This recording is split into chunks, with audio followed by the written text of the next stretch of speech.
बिस्मिल्लाहिर्रहमानिर्रहीम। Welcome to प्रिया का kitchen. तो आज हम बनाएंगे आम का खट्टा अचार, जो ना सिर्फ खट्टा होगा बल्कि बहुत ही टेस्टी और मज़ेदार बनेगा। तो इसको बनाने के लिए मैंने 4 किलो आम्बियाँ ली हैं, जिन्हें मैंने अच्छे से वॉश कर लिया है।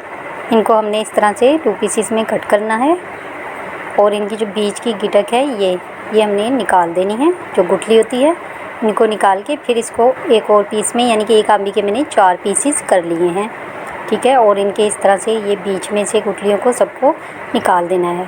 तो देखिए जी, हमने तमाम गुठलियाँ निकाल दी हैं। ये अब हमारी अचार के लिए रेडी हैं।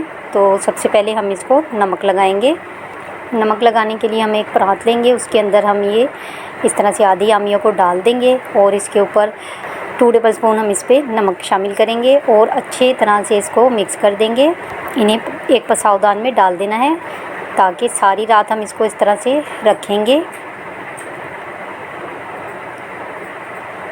तो देखिए जी, सारी आम्बियों को हमने नमक लगा दिया है।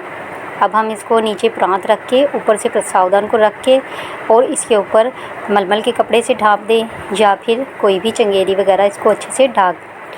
तो हमने इसको ओवरनाइट रखना है ताकि आम्बियों का सारा पानी निकल जाए। तो देखिए जी, हमारी आम्बियों को हमने सारी रात रख लिया था और हमारी आम्बियाँ इसी तरह से हैं और नीचे ये देखिए कितना ज़्यादा इन्होंने पानी छोड़ दिया है। तो हमें पानी बिल्कुल नहीं चाहिए। अब हम आम्बियों को 1 से 1.5 घंटा धूप लगाएंगे। तो इसके लिए मैंने चारपाई पे एक कपड़ा बिछा लिया है और आम्बियों को अच्छी तरह से इस पर फैला देना है ताकि जो आम्बियों में थोड़ा बहुत पानी है, नमी है, वो भी अच्छे से खुश्क हो जाए। 1 कप सौंफ, 1 कप साबुत धनिया, हाफ़ कप मेथी दाना और 3 टेबल स्पून ज़ीरा।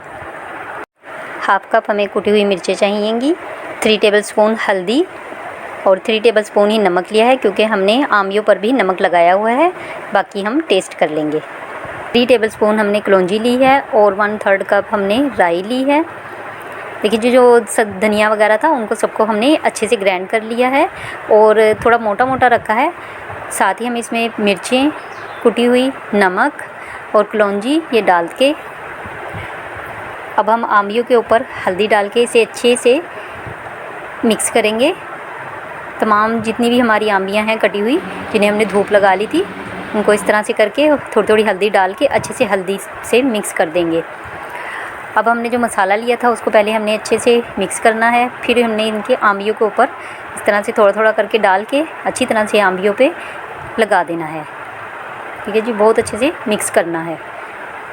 अब हमने ये हांडी ले ली है, मट्टी की हांडी। आपके पास जो भी मर्तबान हो, शीशे का या मिट्टी का जो मर्तबान होता है, आप उसमें डाल सकती हैं। तो ये देखिए अच्छे से इसमें सारा मसाला हमने डाल दिया है। ये सरसों का तेल लिया है, इसे मैंने अच्छे से चूल्हे पे रख के गर्म कर लिया था और उसके बाद इसे बिल्कुल ठंडा होने दिया है। तो देखिए जी, मैं हाथ लगा रही हूँ तो पतीली बिल्कुल ठंडी है। 1.5 लीटर सरसों का तेल है, ये हम सारा इसमें डाल देंगे। और जब आपके अचार जो डालना है ना, तो उसमें आपका यही होना चाहिए कि जो हमारा अचार है ना वो अच्छे से, अब हमने इसके ऊपर मलमल का कपड़ा बांध के इसको धूप में रख देना है। 6 से 7 दिन में हमारा आम का अचार तैयार हो जाएगा और बीच में 1-2 बार आप इसको ऊपर नीचे ज़रूर कर दें। तो अगर आपको मेरी ये वीडियो अच्छी लगे तो इसे लाइक करें, शेयर करें और मेरे चैनल को सब्सक्राइब करें और कमेंट करके ज़रूर बताइएगा कि आपको मेरी ये वीडियो कैसी लगी।